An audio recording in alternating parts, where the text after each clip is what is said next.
Assalamu alaikum wa rahmatullahi wa barakatuh. I am Sadur Rahman, your mathematics teacher. Today is our fifth lecture dated on 26 June 2020.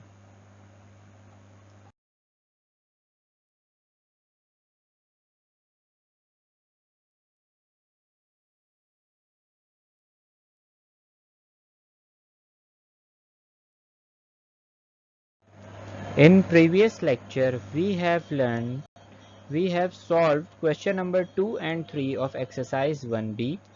We have learned about the definition of Venn diagram. We have learned how to represent a set using a Venn diagram. And we have solved question number 1 of exercise 1C. Lecture contents. In this lecture, we will discuss about some special types of sets. Special types of sets.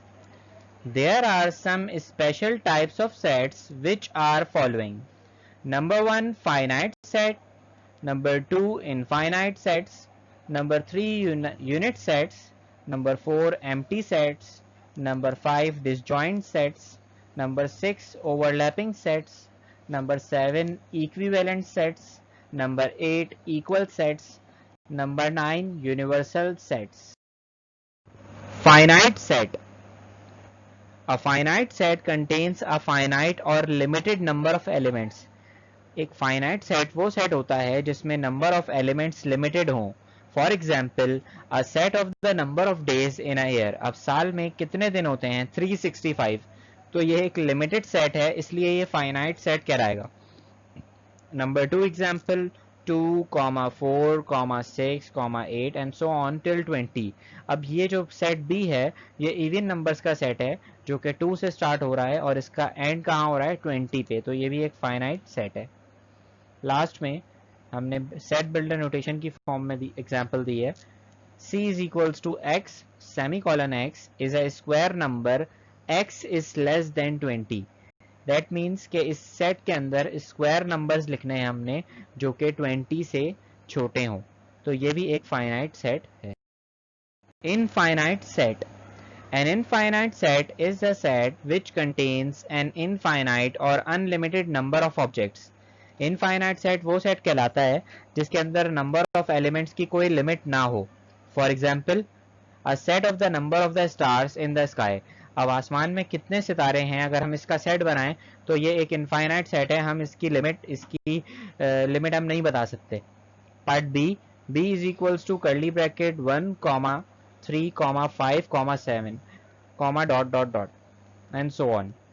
Set B जो है ये odd numbers का set है. जैसे odd numbers का कोई and नहीं है वैसे ही इस सेट का भी कोई एंड नहीं है, इसलिए ये इनफाइनाइट सेट है.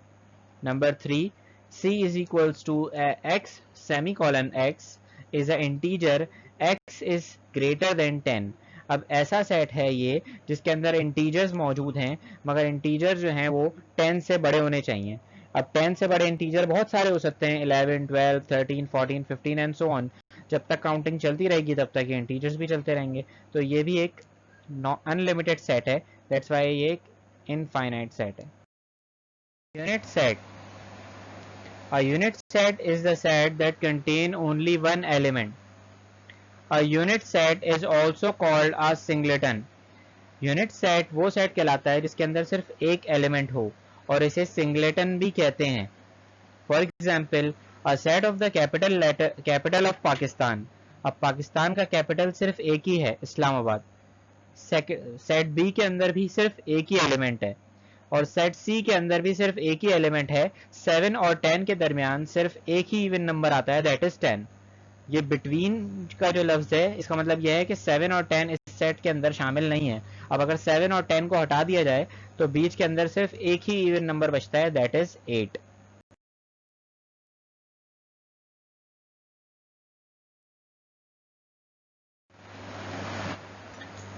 An empty set is a set that contain no element. Empty set वो सेट होता है जिसके अंदर कोई एलिमेंट नहीं होता. एम्प्टी सेट को नल सेट भी कहते हैं और वॉइड सेट भी कहते हैं. एम्प्टी सेट को खाली कर्ली ब्रैकेट यानी कर्ली ब्रैकेट के दरमियान खाली स्पेस छोड़कर डिनोट किया जाता है इस तरह, और इस सिंबल से भी डिनोट किया जाता है। इस सिंबल को नल सेट कहते हैं। For example, a set of the name of the month beginning with के। ऐसा कोई महीना नहीं है जिसका नाम के से स्टार्ट होता हो, तो ये सेट क्या है? नल सेट है। सेट बी भी आपके सामने नल सेट है। और set C is a semicolon x is a prime number between 8 and 10। 8 और 10 के दरमियान कोई प्राइम नंबर नहीं होता। 8 और 10 के दरमियान में एक ही नंबर है 9, और वो प्राइम नंबर नहीं होता। अगर किसी सेट में खाली 0 भी एलिमेंट है तो वो सेट भी एम्प्टी सेट नहीं कहलाएगा, वो सेट यूनिट सेट कहलाएगा, क्योंकि उसके अंदर खाली एक ही एलिमेंट है, दैट इज 0। 0 को भी एज अ एलिमेंट ही कंसिडर किया जाएगा। Set. Two or more sets are called disjoint sets if they have no common elements। दो या दो से ज्यादा सेट्स उस वक्त डिसजॉइंट कहलाते हैं जब उनके दरमियान कोई कॉमन एलिमेंट ना हो। फॉर एग्जाम्पल, सेट ए के एलिमेंट्स हैं 1 2 3 4 और सेट बी के एलिमेंट्स हैं 5 6 7 8। इन दोनों सेट्स में, सेट ए में और सेट बी में, कोई कॉमन एलिमेंट मौजूद नहीं है, तो ये दोनों सेट डिसजॉइंट सेट्स कहलाएंगे। ये इसकी वेन डायग्राम है जो मैंने आपके सामने दिखाई है। सेट ए को मैंने एक सर्कल में मेंशन किया है और सेट बी को दूसरे सर्कल में। कोई भी सेट, एक सेट के मेंबर दूसरे सेट में मौजूद नहीं है। ये सेट अलग अलग है, आपस में जॉइंट नहीं है, इसीलिए इस सेट को डिसजॉइंट सेट कहते हैं। Overlapping set. Two or more sets are called overlapping sets if they have at least one common element। दो या दो से ज्यादा सेट्स जब ओवरलैपिंग सेट कहलाते हैं जब कम से कम उनके अंदर एक एलिमेंट कॉमन हो।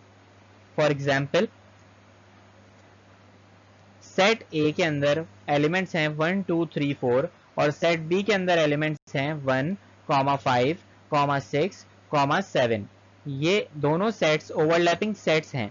क्यों? क्योंकि इनके दरमियान में, इनके अंदर एक एलिमेंट जो है वो कॉमन आ रहा है, और वो कॉमन एलिमेंट कौन सा है? 1। ये इसकी वेन डायग्राम है।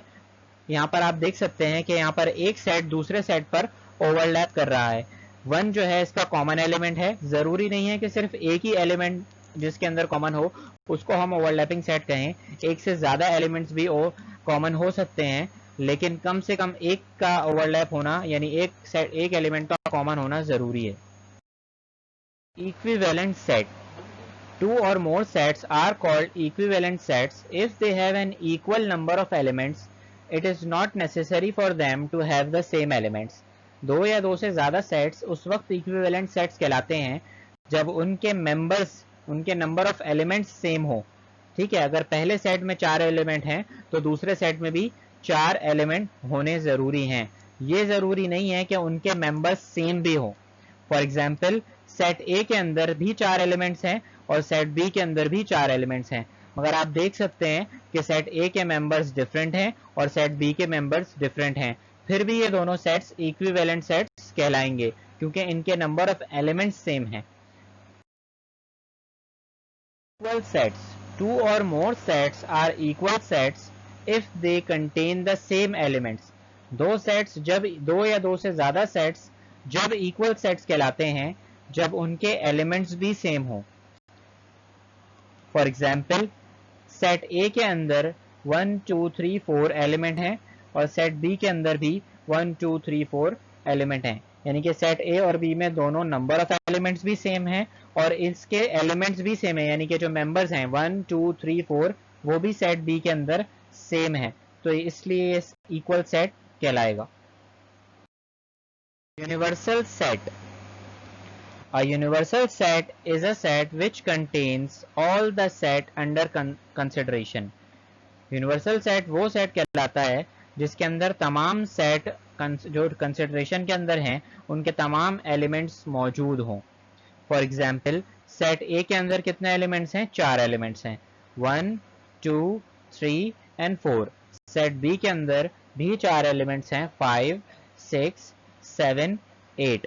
जबकि यूनिवर्सल सेट में 1 2 3 एंड सो ऑन, यानी कि 4 5 6 7 8 ये दोनों सेट के एलिमेंट्स मौजूद हैं, और 9 10 दो एक्स्ट्रा एलिमेंट्स भी मौजूद हैं जो कि ना सेट ए में है ना सेट बी में है। तो ऐसा सेट जिसके अंदर तमाम एलिमेंट्स बकिया सेट के तमाम एलिमेंट्स मौजूद हों, ऐसा सेट यूनिवर्सल सेट कहलाता है। जिसके अंदर बकिया यानी कि जो मौजूदा दो सेट हैं या तीन सेट हैं या जितने भी सेट हैं उनके तमाम एलिमेंट्स उस सेट में मौजूद हों, ऐसा सेट यूनिवर्सल सेट कहलाता है। और ये रही इसकी वेन डायग्राम। पहले सेट ए के अंदर मैंने सर्कल के अंदर मेंशन किया है, उसके अंदर मैंने इसके एलिमेंट्स ए सेट ए के एलिमेंट्स लिखे हैं, और दूसरे सर्कल के अंदर मैंने सेट बी के एलिमेंट्स लिखे हैं। और बाकी के जो दो एलिमेंट्स जो सेट ए में और सेट बी में दोनों में नहीं थे, 9 और 10, वो मैंने दोनों सर्कल्स के बाहर लिखे हैं। ठीक है। और रेक्टेंगल बॉक्स मैंने आपको पहले भी बताया था कि ये यूनिवर्सल सेट को रिप्रेजेंट करने के लिए यूज होता है, इसलिए इसको मैंने यहाँ पर तमाम एलिमेंट्स को इस रेक्टेंगल बॉक्स के अंदर लिखा है। Work assignment: learn all the definitions of types of special sets with example. तमाम डेफिनेशंस याद करनी है टाइप्स ऑफ स्पेशल सेट्स की एग्जांपल के साथ। दूसरे नंबर पर आपने डेफिनेशन ऑफ सेट एग्जांपल के साथ लिखनी है, और उसके बाद आपने आज जो हमने तमाम डेफिनेशंस पढ़ी स्पेशल टाइप्स ऑफ सेट्स की, ये आपने लिखनी है इनकी एग्जांपल्स के साथ अपनी कॉपी में। लास्ट के अंदर आपने ये करना है कि आज का लेक्चर आपने पोर्टल पे से जो वीडियो है उसको देखकर रिवाइज करना है। थैंक यू क्लास, अल्लाह हाफिज़, अपना ख्याल रखिएगा, stay home and stay safe.